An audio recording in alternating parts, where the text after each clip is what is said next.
Winter night, small diner on the corner, quiet as snow. Ryan Hale sat alone at a table for two, one chair empty across from him. Two meals sat before him, one for himself, one for someone who was gone. The door opened, cold wind rushing in. A woman in a long coat stepped inside. Natalie Pierce, 30 years old, CEO of Pierce & Co. She stopped at his table, her voice soft. "Is this seat taken?" Ryan looked up, surprised. The lonely night suddenly felt less empty. "Before we begin, let me know where in the world you're watching this from. I'd really love to know that." Now let's start. Ryan Hale had learned to live with ghosts. The kind that existed in memories rather than haunting houses. The kind that made him order 2 dinners at a small diner where nobody asked questions about the empty chair across from him. At 33, he worked construction during the day. Hard physical labor that paid bills and exhausted him enough that some nights he could sleep without dreaming about what he'd lost. His wife Sarah had died 3 years ago. Sudden illness that went from diagnosis to funeral in the span of 6 brutal weeks that taught Ryan more about grief than he'd ever wanted to know. She'd loved this diner, its worn vinyl booths and menu that hadn't changed in 20 years. The way the owner always remembered she wanted extra pickles on her burger.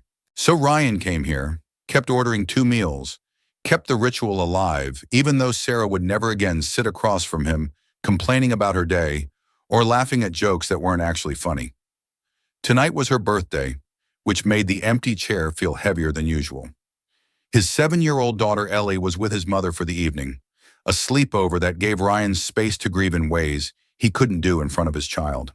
Ellie had Sarah's dark hair and bright spirit, her presence both blessing and constant reminder of what they'd lost when cancer had stolen her mother. The diner was crowded, unusual for a Tuesday night, every booth occupied except for the empty chair at Ryan's table. He'd been there 20 minutes, long enough to order both meals out of habit, long enough to feel the familiar ache of anniversary grief settling into his bones. When the door opened and Natalie Pierce walked in, Ryan barely noticed at first. She was clearly out of place, her expensive coat and polished appearance contrasting sharply with the diner's working-class atmosphere. She stood near the entrance, scanning for empty seats, finding none except the chair across from Ryan where Sarah's ghost usually sat. "Excuse me," Natalie's voice cut through Ryan's thoughts. "I'm sorry to intrude, but is this seat taken? Everywhere else is full." Ryan looked at the empty chair, at the second meal he'd ordered that nobody would eat, at the birthday he was commemorating alone. Logic said he should tell her yes, that he was waiting for someone, that the seat was occupied by grief and memory, and things she couldn't possibly understand. But something about her expression, tired and drawn despite the expensive clothes, made him gesture to the chair instead. "It's yours if you want it." Natalie sat carefully as though afraid of disrupting something fragile. She ordered coffee and soup, something simple that suggested she wasn't actually hungry so much as needing somewhere to be that wasn't wherever she'd come from. They sat in silence for several minutes. Ryan focused on his meal while Natalie stared at her coffee, with the kind of exhaustion that went deeper than physical tiredness. The second dinner sat untouched between them, obvious and unexplained, but Natalie didn't ask about it, and Ryan didn't volunteer explanation. "You come here often?" Natalie asked finally, her tone suggesting she regretted the cliché the moment it left her mouth. "Every Tuesday," Ryan replied, "for 3 years. That's commitment to a routine." "It's commitment to a memory," Ryan corrected quietly. "My wife loved this place. Coming here, ordering what she used to order, sitting where we used to sit, it keeps her present in small ways I can't manage anywhere else." Natalie's expression shifted from polite interest to genuine understanding. "I just lost my father, 3 months ago. Cancer. I thought I'd gotten used to being alone, but turns out you never really get used to it. You just get better at pretending it doesn't hurt." The admission hung between them, honest and vulnerable in ways strangers rarely managed. Ryan studied her more carefully, seeing past the expensive clothes to someone who understood loss, who carried grief in the same careful way he did, boxed up and managed but never quite overcome. "I'm sorry," Ryan said, meaning it. "Losing parents is different than losing a spouse, but grief is grief. It all hurts in ways that don't have hierarchies or comparisons." "Thank you," Natalie replied softly. Most people either avoid the topic entirely or try to fix it with platitudes about time healing wounds. Your honesty is refreshing. They fell into conversation more naturally after that, cautious at first but gradually opening as they discovered shared experiences with loss and single parenthood. Natalie had never married, had devoted herself to building the company her father started, sacrificing personal life for professional success that now felt hollow without him there to see it. Ryan talked about Ellie, about the challenge of being both mother and father, about guilt he carried for moments he knew he was falling short of what his daughter deserved. He mentioned the construction work that paid bills but didn't fulfill, the dreams he'd abandoned when Sarah died and single parenthood became his entire identity. The diner emptied around them, other customers leaving until they were nearly alone except for the owner who wiped down tables and occasionally refilled their coffee without interrupting. Ryan realized with surprise that 2 hours had passed, that he'd been talking to this stranger longer than he'd talked to anyone except Ellie in recent memory. I should go, Natalie said finally, though she made no move to actually leave. I've monopolized your evening. You made it less lonely, Ryan replied honestly. That's worth more than you might think. Natalie pulled out a business card, hesitating before placing it on the table between them. If you ever want to have dinner with someone who actually eats their meal instead of just ordering it, call me. No pressure, no expectations. Just company that understands. Ryan picked up the card, reading the elegant script that identified Natalie Pierce as CEO of one of the city's largest corporations. You're serious? You want to have dinner with a construction worker you met at a diner? I want to have dinner with someone who understands what it's like to carry grief while trying to keep living, Natalie corrected. Your job doesn't matter. Your honesty does. She left before Ryan could respond, disappearing into the winter night and leaving him alone with an empty chair, a barely touched second meal, and a business card that felt like possibility he hadn't expected and wasn't sure he deserved. Ryan didn't call Natalie for a week, the business card sitting on his kitchen counter like a question he wasn't ready to answer. Part of him dismissed the encounter as momentary connection that wouldn't survive daylight, that someone with Natalie's wealth and status couldn't possibly be serious about wanting to know someone like him. But another part, the part that had felt less lonely during their conversation, kept thinking about her understanding of grief, her honest admission of fear about being alone. The second Tuesday came, and Ryan found himself at the diner again. Same table, same routine. He just ordered when Natalie walked in, her expression shifting from tired to surprised to genuinely pleased when she saw him. You came back, Ryan said, stating the obvious because nothing more intelligent occurred to him. You didn't call, Natalie replied, sliding into the chair across from him without asking permission this time. I thought maybe you decided I was crazy or inappropriate or just generally not someone you wanted to know better. I thought you'd come to your senses, Ryan admitted. Realized that having dinner with a construction worker probably wasn't actually appealing when you weren't emotionally exhausted and looking for any port in a storm. Natalie's laugh was genuine, reaching her eyes in ways her polished CEO facade rarely allowed. So we both assumed the other would have regrets. Good to know we're equally insecure. This time their conversation flowed even more easily, the initial awkwardness of strangers replaced by tentative friendship between people who'd already shared more vulnerability than most acquaintances ever managed. Natalie talked about the pressure of running a company her father built, of board members who questioned her decisions and competitors who saw his death as opportunity to attack. Ryan shared stories about Ellie, about parent-teacher conferences where he was the only father in a sea of mothers, about the guilt of working long hours to afford activities his daughter deserved. Bring her next time, Natalie said suddenly.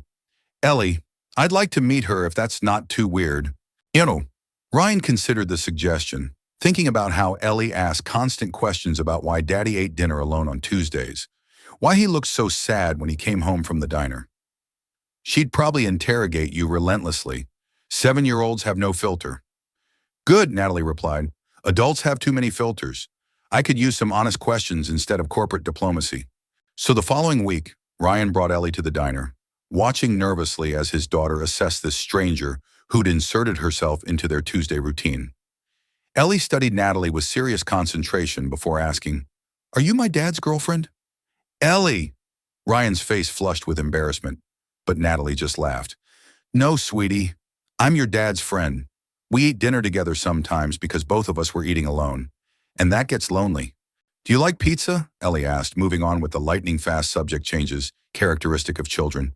Because dad orders it cold sometimes and it's gross, but he says it's what mom used to do. I love pizza, Natalie confirmed.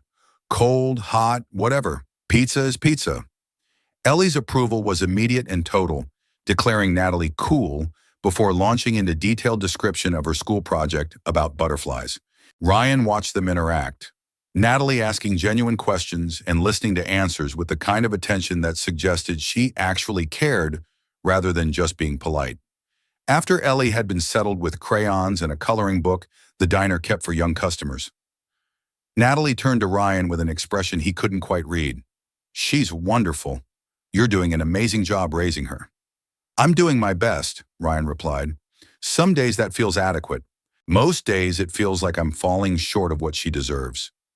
She has a father who brings her to diners and lets her color while he talks to friends, Natalie observed. She has someone who clearly loves her more than anything else. That's not falling short, Ryan. That's being exactly what she needs. Over the following weeks, Tuesday dinners became a fixed point in all three of their schedules. Natalie would arrive straight from work, still in her business clothes but visibly relaxing as she settled into the worn booth and listened to Ellie's enthusiastic recounting of whatever had happened that week. Sometimes they talked about serious things, grief and loss and the ongoing process of learning to live with absence. Other times they just existed together, comfortable silence or easy conversation about nothing important. Ryan found himself thinking about Natalie between Tuesdays, wondering what she was doing, whether board meetings were going well, whether she was eating alone in her probably enormous house. He'd catch himself smiling at random moments, remembering something she'd said or the way she laughed at Ellie's jokes. You like her, Ellie declared one night after Natalie had left. Like her. The way princesses like princes in movies. It's not like that, Ryan protested, though even he could hear the lack of conviction in his voice. Why not? Ellie asked with characteristic 7-year-old directness. She's nice. She makes you smile. She doesn't mind that we're not fancy like she is. Mom would like her. The casual invocation of Sarah should have hurt, should have felt like betrayal of memory Ryan had been protecting so carefully.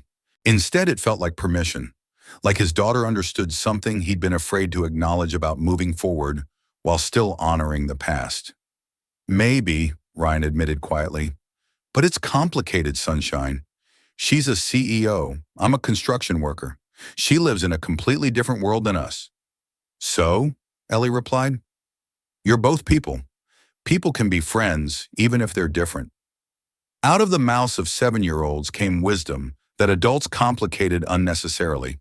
That Tuesday, after Ellie had fallen asleep during the drive home, and Ryan had carried her to bed, he found Natalie's business card still on his kitchen counter.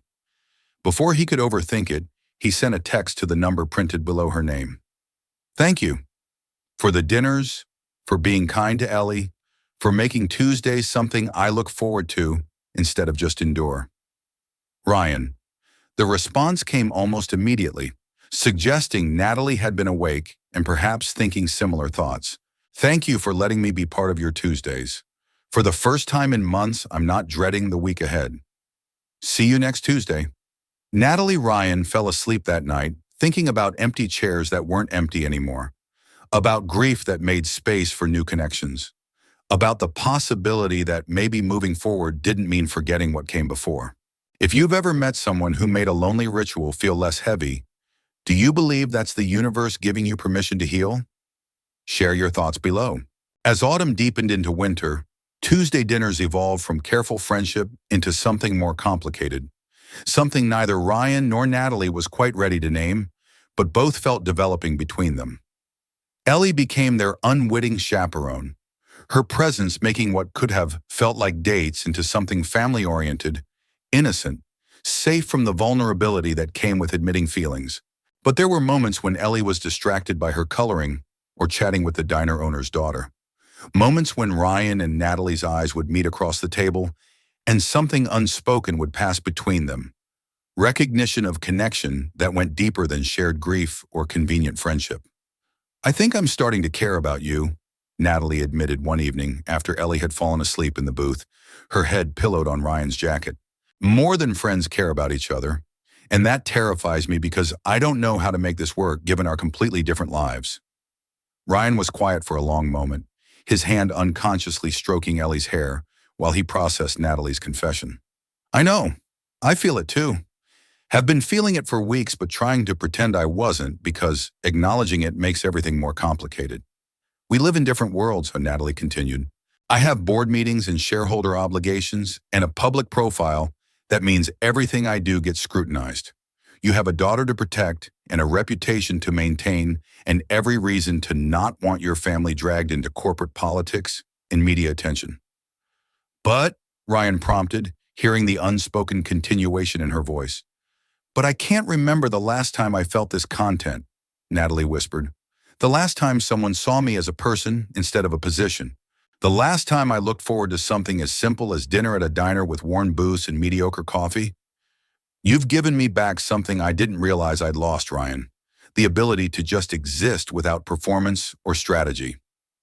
Ryan reached across the table, his calloused hand finding hers. Rough against smooth in ways that symbolized everything different about them. Sarah used to say that love doesn't ask permission or follow convenient timelines. It just arrives and you either have the courage to accept it or you spend the rest of your life wondering what might have been. Wise woman, Natalie said softly. She was, Ryan agreed. And I think maybe she'd want me to be brave enough to try again. To risk caring about someone even knowing loss is always possible. To show Ellie that hearts can heal without forgetting what came before. They sat like that for a long moment, hands linked across a table where Ryan had once mourned alone, where Natalie had asked if a seat was taken and changed both their lives with that simple question. The shift in their relationship wasn't dramatic, no single moment that transformed friendship into something more, just gradual, deepening of connection that felt inevitable and right. Natalie started appearing on other nights besides Tuesday, joining them for weekend park visits or helping Ellie with homework that Ryan's construction skills didn't equip him for. She fit into their lives with surprising ease, her expensive clothes exchanged for jeans and comfortable sweaters, her CEO demeanor relaxing into someone who laughed at 7-year-old jokes and didn't mind when pizza grease got on her sleeve. Can I ask you something? Ryan said one Saturday afternoon, watching Natalie push Ellie on swings with the kind of attention that suggested she genuinely enjoyed this rather than tolerating it. Why us? You could have anyone, could build a life with someone from your world where everything would be easier, where you wouldn't have to explain to your board why you're dating a construction worker with a kid. Natalie caught the swing, steadying it so she could look at Ryan directly. Because your world is real in ways mine isn't. Because Ellie asked me questions about my feelings instead of my quarterly projections. Because you see me as Natalie rather than CEO of Pearson Co. Because for the first time since my father died, I feel like I'm building something that actually matters instead of just maintaining his legacy. She moved to sit beside Ryan on the bench, her shoulder pressing against his in casual intimacy that had become natural over months of shared dinners and gradually lowering boundaries. I spent my 20s building a company, proving I could run what my father started, sacrificing every personal relationship for professional success. And it worked. I'm successful, respected, wealthy beyond what most people dream of. But I was also desperately lonely in ways I couldn't admit even to myself. That night at the diner, Natalie continued, when I saw you sitting alone with that second meal, something about your grief recognized mine. You weren't hiding behind corporate masks or pretending loss didn't matter. You were just honestly sad, honestly remembering, honestly existing with your feelings instead of compartmentalizing them. That authenticity was like oxygen after years of holding my breath. Ryan took her hand, lacing their fingers together. I'm not going to lie and say this won't be complicated. My life is blue-collar routines and school schedules and budgets that don't allow for spontaneous, expensive dinners. Ellie comes first, always, which means sometimes you'll come second even when that's not what I want. And there will be people who judge, who assume things about your motives or mine, who can't understand why a CEO and a construction worker would choose each other.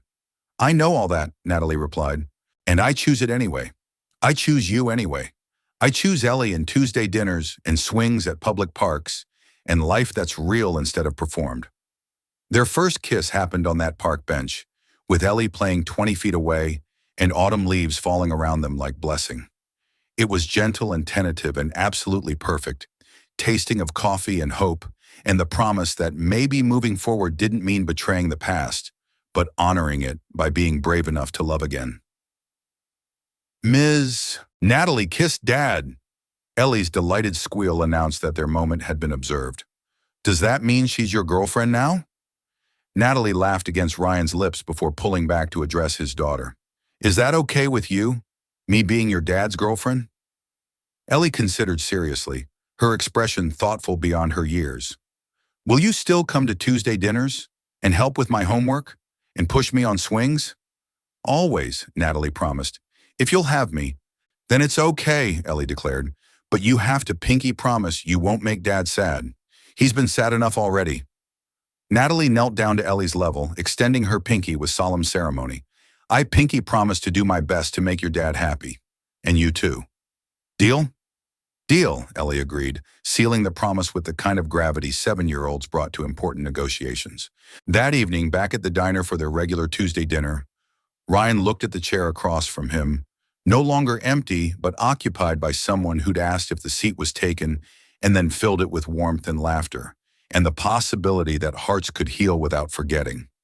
What are you thinking? Natalie asked, catching his expression. That Sarah would like you, Ryan said honestly.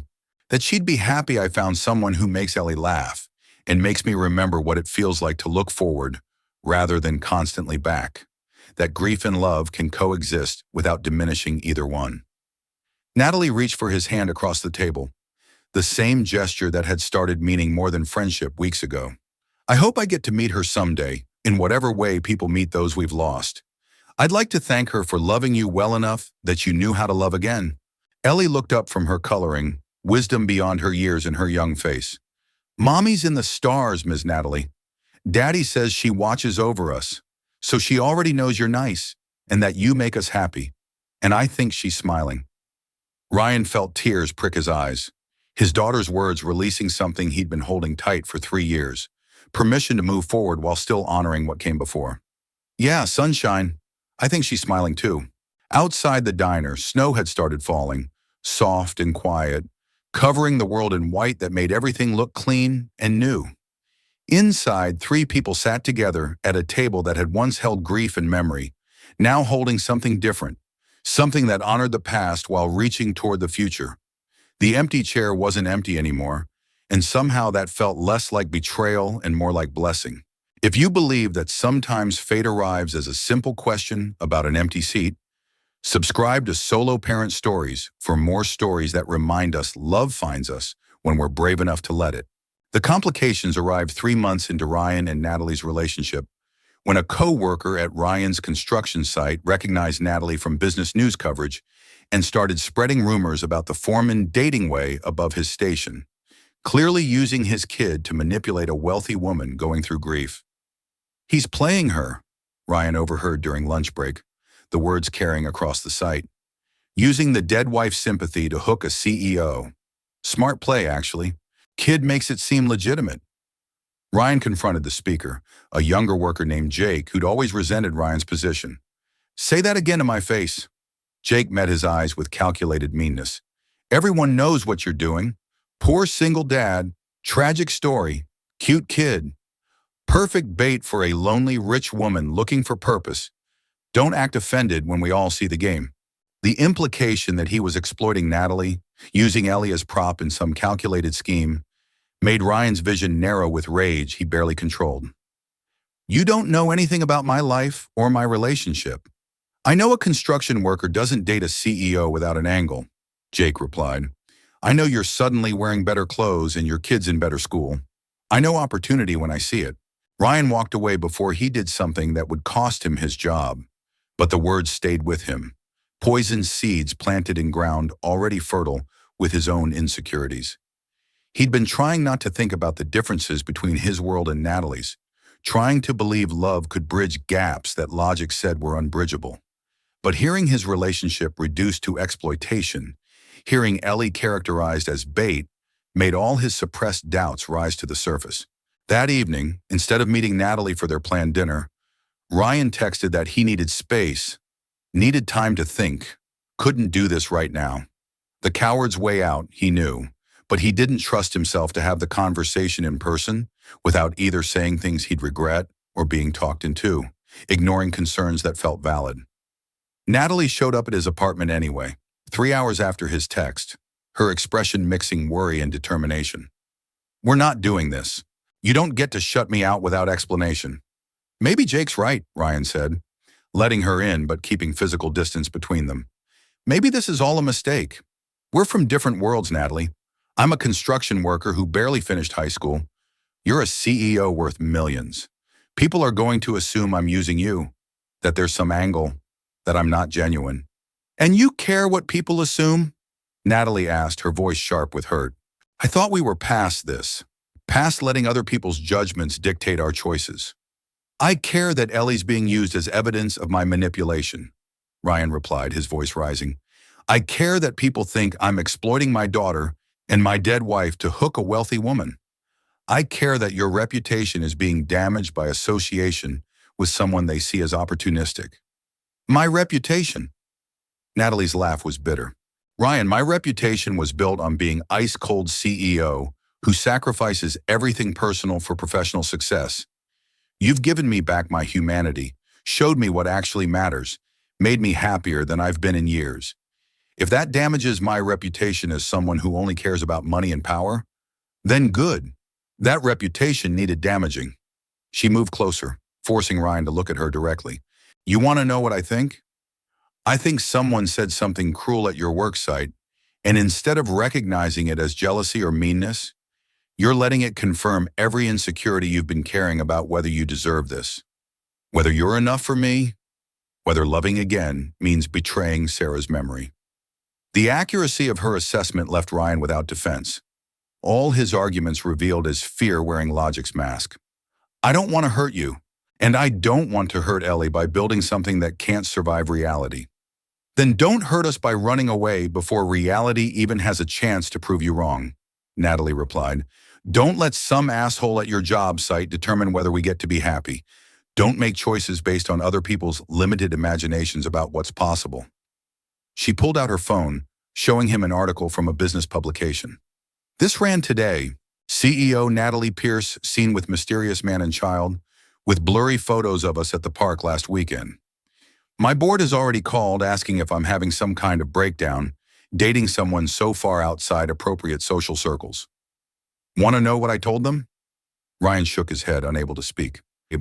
I told them to mind their own business, that my personal life doesn't affect my professional competence, and if they have problems with who I date, they're welcome to find a new CEO, Natalie said firmly, because you matter more than their approval. Ellie matters more than maintaining appearances. This matters more than protecting myself from criticism or judgment. Ryan felt something break in his chest, the careful walls he'd been building crumbling under the weight of her conviction. I'm terrified of this, of caring about you so much that losing you would destroy me the way losing Sarah did, of watching Ellie get attached and then having to explain why another person she loves isn't coming back. I'm terrified too, Natalie admitted, her voice softening. But I'd rather be terrified and together than safe and alone. Wouldn't you? Ryan pulled her into his arms, holding her tight while they both trembled with the vulnerability of admitting fear while choosing courage anyway. Yes, I would. Then let's be terrified together, Natalie whispered against his chest. Let's ignore the judgment and the assumptions and build something real despite everyone saying it won't work. Let's prove them all wrong. 1 year after Natalie asked if a seat was taken and changed both their lives, Ryan sat at the same diner booth with his daughter and the woman who'd filled an empty chair and somehow filled his heart too. Dad, Ellie said, studying the table with her characteristic attention to detail. You only ordered 2 dinners today. Where's the third one? Ryan smiled, meeting Natalie's eyes across the table. Because there are 2 of us eating, sunshine. We don't need a third anymore. But you always ordered 3, Ellie persisted. 1 for you, 1 for Mom's memory, and 1 for whoever was sitting there. That's what you told me. You're right, Ryan confirmed, reaching for both Ellie's and Natalie's hands. But the seat isn't empty anymore. It has someone actually sitting in it now. Someone real who eats her food and laughs at our jokes and makes this family feel complete again. Natalie squeezed his hand, her eyes bright with emotions she no longer tried to hide. Thank you for asking if the seat was taken. Thank you for letting me sit here, for letting me be part of this family, for showing me what actually matters. I think you have that backward, Ryan replied. You're the one who walked in and saw an empty chair instead of walking away. You're the one who kept coming back even when you could have had dinner anywhere else. You chose us, Natalie. You chose me too, Natalie said softly. Despite every reason to keep grieving alone, despite insecurities and social pressure, and very legitimate fears about whether this could work. You chose to let someone new in, to make space at this table for possibility instead of just memory. Ellie looked between them with the wisdom 8-year-olds sometimes displayed. Does this mean Natalie is staying forever? Like officially? Ryan looked at Natalie, the question Ellie asked innocently carrying weight both adults understood. This was the moment, the point where temporary became permanent, where girlfriend became something more committed. If she'll have us, Ryan said, his voice steady despite his racing heart. If she wants to keep filling that chair, keep being part of our Tuesdays, keep being family instead of just guests. Always, Natalie replied without hesitation. For as long as you'll let me, for as long as Ellie will teach me how to braid hair properly, for as long as this table has space for 3 instead of 1. Always. Outside the diner, snow fell soft and steady, covering the world in white that made everything look new. Inside, 3 people sat together at a table that had witnessed grief transform into healing, loneliness transform into love, empty spaces transform into fullness that honored the past while embracing the future. The chair wasn't empty anymore, and neither were their hearts. Ryan thought about Sarah, about the wife he'd loved and lost, about whether she'd approve of this woman who'd walked into a diner and changed everything. He chose to believe she would, chose to believe that love didn't end but transformed, that honoring memory didn't require refusing new happiness, that hearts could expand to hold both grief and joy without diminishing either. What are you thinking? Natalie asked, reading his expression with the intimacy that came from truly knowing someone.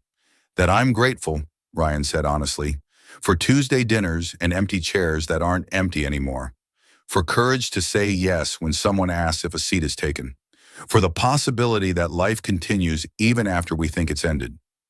Ellie finished her dinner and immediately started drawing on the paper placemat, her subject clear from the first strokes. 3 figures around a table, all smiling, all connected. At the top, she wrote in careful letters, "My family." Natalie's breath caught, tears threatening despite the smile on her face. Ryan pulled both his girls close, his heart fuller than he'd thought possible after Sarah died. Proof that loss didn't have to be the end of the story, just a painful chapter leading to something new. The diner's owner, who'd watched this whole story unfold over countless Tuesday nights, smiled from behind the counter. He'd seen Ryan at his lowest, seen the empty chair symbolize everything taken away. Now he saw that same chair occupied by someone who'd chosen this family, this love, this imperfect, beautiful reality. Sometimes fate was elaborate and dramatic, and sometimes it was as simple as a woman asking if a seat was taken and a man being brave enough to say no. Not anymore. Sit down and stay. The empty chair was full. The lonely nights were shared. The grief had made space for joy without disappearing entirely, because that's how healing actually worked, in layers and stages, and the courage to keep living, even when you thought you couldn't. And it all started with one question on a winter night at a small diner where nobody judged and everyone was welcome. Is this seat taken? No, not anymore. Never again. If you believe that sometimes fate arrives as a simple question and the courage to answer honestly, subscribe to Solo Parent Stories for more stories that remind us healing happens when we're brave enough to let it.